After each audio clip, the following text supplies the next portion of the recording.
ঝিনাইদহ ৪ আসনে ধানের শীষ ও দাড়িপাল্লা প্রতীকের এজেন্টের স্বাক্ষরিত ২৩টি ফাঁকা রেজাল্ট শিট জব্দ। ঝিনাইদহ ৪ আসনে ধানের শীষ ও দাড়িপাল্লা প্রতীকের এজেন্টের স্বাক্ষরিত ২৩টি রেজাল্ট শিট জব্দ। ঝিনাইদহ ৪ আসনে সলিমুন্নেসা বালিকা বিদ্যালয় কেন্দ্রে ধানের শীষ ও দাড়িপাল্লা প্রতীকের এজেন্টের স্বাক্ষরিত ২৩টি রেজাল্ট শিট উদ্ধার করা হয়েছে। বুধবার রাত ৮টার দিকে কালীগঞ্জ পৌরসভার ৫ নং কেন্দ্রে সলিমুন্নেসা মাধ্যমিক বালিকা বিদ্যালয় কেন্দ্রে এই ঘটনা ঘটে।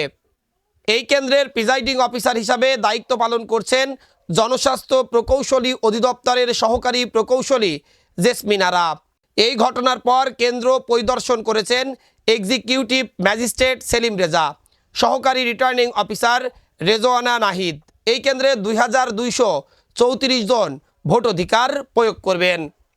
কেন্দ্রের প্রিজাইডিং অফিসার জেসমিন আরা বলেন, দাড়িপাল্লা প্রতীকের পলিং এজেন্ট জিল্লুর রহমান স্বাক্ষর করেছিলেন, এর বেশি আর তিনি কথা বলতে রাজি হননি। এক্সিকিউটিভ ম্যাজিস্ট্রেট সেলিম রেজা জানান, খবর পেয়ে কেন্দ্রে এসে ২৩টি রেজাল্ট শিট জব্দ করা হয়েছে। তার মধ্যে ৭টিতে ধানের শীষ ও দাড়িপাল্লার উভয় পলিং এজেন্টের স্বাক্ষর রয়েছে, বাকিগুলোতে শুধু ধানের শীষেরই স্বাক্ষর রয়েছে। সেগুলো ছিঁড়ে ফেলা হয়েছে, নতুন রেজাল্ট শিট তৈরি করার জন্য বলা হয়েছে এবং প্রিজাইডিং অফিসারকে নির্দেশনা দেওয়া হয়েছে। তবে কোনো রেজাল্ট শিটে কোনো ভোটের তথ্য লেখা ছিল না, সবগুলো রেজাল্ট শিটই ফাঁকা।